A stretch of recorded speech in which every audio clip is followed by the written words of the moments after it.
boa tarde a todos. Eu vou ser breve, porque vou tentar ser o mais breve possível, mas já estamos um bocadinho para além do tempo que estava previsto e creio que a todos nos espera o almoço, mas naturalmente queria cumprimentar a todos e cumprimentar naturalmente o professor Luís Moreira da Silva, o professor Manuel Correia e através do professor Manuel Correia também todos os participantes nesta mesa e todos os participantes nesta sessão, nesta manhã, aqui sobre o SCAN. Naturalmente agradecer o convite para estar aqui e partilhar 2 ou 3 ideias convosco de forma muito breve. Olhando de facto para o tema que nos traz, eu estava a pensar, quando estava a alinhavar umas ideias para partilhar convosco, estava a pensar que muitos dos debates em Portugal gravitam em torno deste polo, que é do potencial ao real, das potencialidades à realidade efetiva. E, de facto, o tema da própria sessão apontava para essa ideia, a ideia das potencialidades e daquilo que se pode desenvolver, daquilo que se pode aprofundar. E é evidente que há aqui um esforço enorme que temos todos que fazer, setor público, setor privado, universidades, academias, investigadores, um esforço enorme, um esforço dedicado que é preciso fazer para, de facto, identificar essas potencialidades, aproveitá-las, dissecá-las no sentido de as perceber, de as interpretar e de as poder usar na sua plenitude. Mas, apesar de tudo, sendo que isto é uma tarefa importantíssima e tem que nos mobilizar e por isso estamos aqui, apesar de tudo eu seria um otimista. E teria uma visão particularmente otimista. Porque no conjunto de organizações, novamente, públicas ou privadas, em torno das quais mais ou menos vamos gravitando, nas quais mais ou menos vamos estar envolvidos, há uma realidade, aqui por oposição a potencialidades, há uma realidade muito sólida, muito consistente e muito interessante. Seguramente possível de ser aprofundada, com toda a certeza que é possível aprofundá-la, mas há de facto já uma realidade muito interessante. E foi aqui falado, enfim, os oradores que me precederam falaram disso muitíssimo bem, de forma abundante. Há uma realidade muitíssimo interessante, um caminho muito interessante feito ao nível da CPLP, ao nível da FAO, ao nível do Instituto Camões e, portanto, aquilo que são as linhas mestras da política de cooperação, mas também nas universidades, também nas empresas, nas administrações públicas, no diálogo que elas estabelecem entre si, no espaço europeu, no espaço da lusofonia e, naturalmente, aquilo que são a importância de iniciativas como o SCAN, que aqui nos traz e que, portanto, e que já fez um caminho notável. Alguns dos que estão aqui presentes terão estado em Oeiras o ano passado, quando a iniciativa foi lançada, numa cerimónia no INIAV, no auditório do INIAV, em Oeiras, e muitos se lembrarão do que foi o pontapé de saída do SCAN e do muito que o SCAN tem vindo a fazer, dos pequenos passos que tem vindo a dar nessa lógica funcionalista de que os pequenos passos nos levam longe e que é o acumular dos pequenos passos que nos faz caminhar nesse sentido. De facto, todos os dias há uma realidade a mexer, todos os dias há uma realidade que evolui, uma realidade que se torna mais madura, que se aprofunda e, portanto, isso é seguramente motivo de regozijo. Um bocadinho da ótica portuguesa. Como é que Portugal olha para isto e o que é que Portugal faz? Enfim, estando aqui em representação do Ministério da Agricultura e do Mar, dar-vos conta um bocadinho o que tem sido algum do nosso trabalho como um dos atores, enfim, sublinhei esta vertente, já foi falado aqui, eu acho que é uma ideia de facto muito interessante, para discutir, mas do lado da administração, do lado do governo, como um dos atores com um papel importante no lançamento de uma política de parcerias, de uma política de cooperação, uma política de desenvolver e de aprofundar os laços internacionais na partilha do conhecimento, que no fundo é o âmago, é o coração, é a própria razão de ser do SCAN. E dar-vos-ia apenas um exemplo, porventura interessante, porque a partir dele podemos fazer extrapolações e podemos tirar ilações, um exemplo daquilo que, por exemplo, tem sido a abertura de novos mercados, do ponto de vista comercial, a abertura de novos mercados feitos pela administração portuguesa, feitos pelo Ministério da Agricultura e do Mar, feitos com a ajuda naturalmente fundamental do Ministério dos Negócios Estrangeiros e de outros agentes que estão ligados a estas dinâmicas, a abertura de novos mercados onde os agentes portugueses possam chegar mais e melhor. Porque, de facto, essa dinâmica é uma dinâmica muito interessante, poder abrir novos mercados, poder vender produtos do agroalimentar, é disso que estamos a falar, naturalmente, de produtos no âmbito do agroalimentar, poder levá-los a mais públicos e poder partilhar com um universo ainda maior a excelência dos produtos que em Portugal, no âmbito agroalimentar, se produzem. E dar-vos-ia apenas dois ou três números que são interessantes a este propósito. Nos últimos anos, Portugal abriu ou chegou a 70 novos mercados onde não estava presente no âmbito agroalimentar e ficaram fechados ou, portanto, ficaram mercados abertos, dito de outro modo, praticamente 180 dossiês de produtos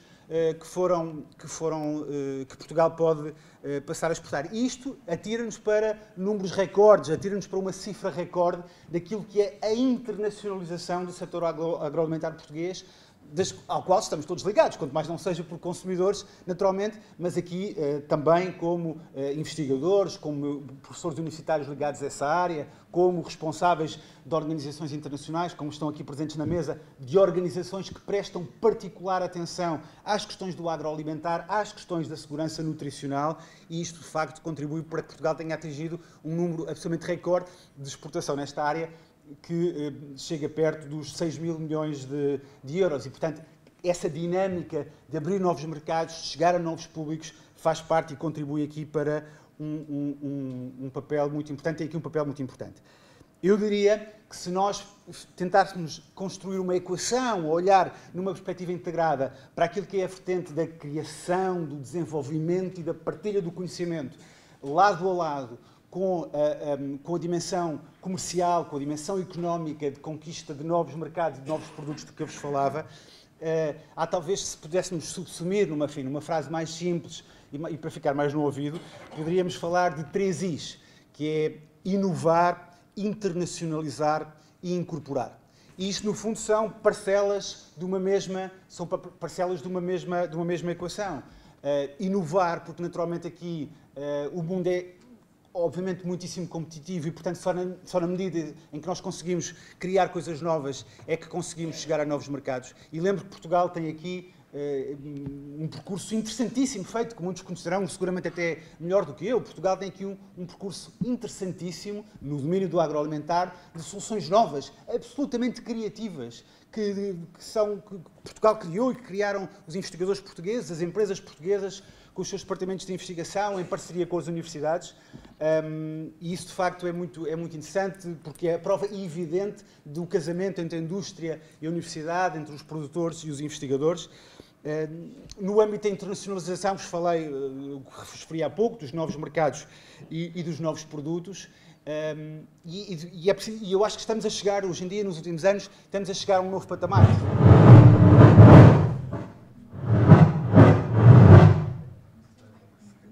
Eu não estou a tocar em nada. Não é sua culpa, não. Acho que não. Você, se calhar é um sinal...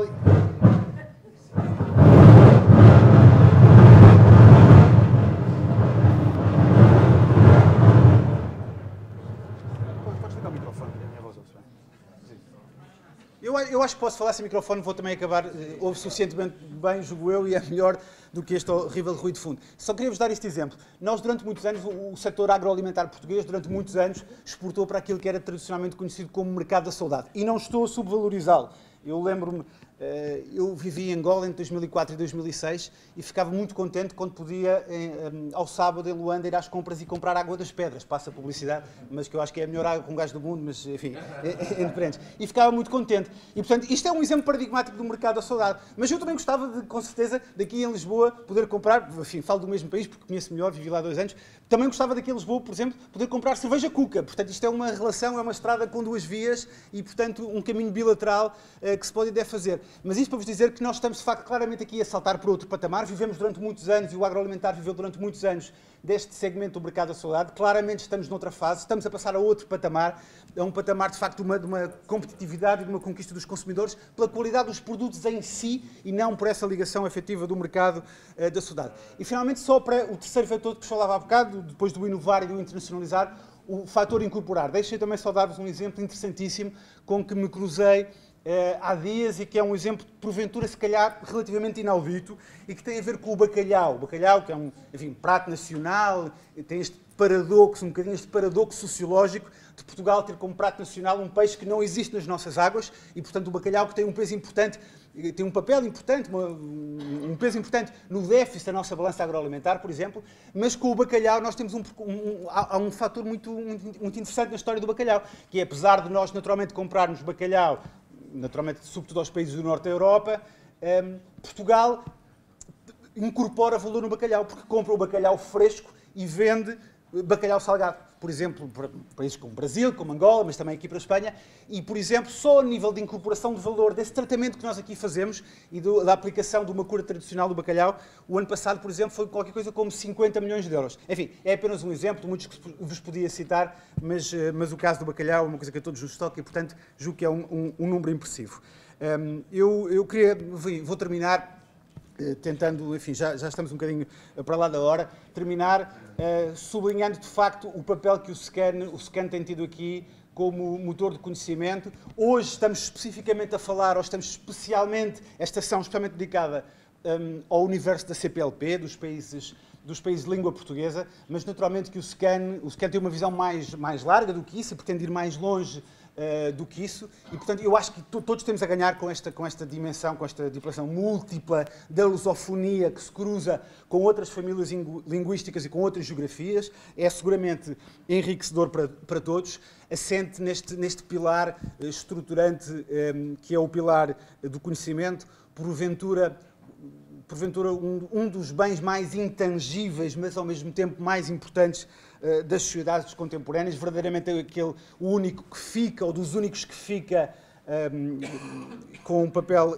importantíssimo e que vem de facto desmentir aquele ditado tradicional que diz que o saber não ocupa lugar. É rigorosamente falso. O saber ocupa um lugar importantíssimo e é nesta procura de saber, de querer saber mais, porque ao saber mais conseguimos fazer mais e ir mais longe. É esta procura do saber que nos pode fazer com que Portugal tenha um papel importante, relevante e visível no mundo contemporâneo. Obrigado.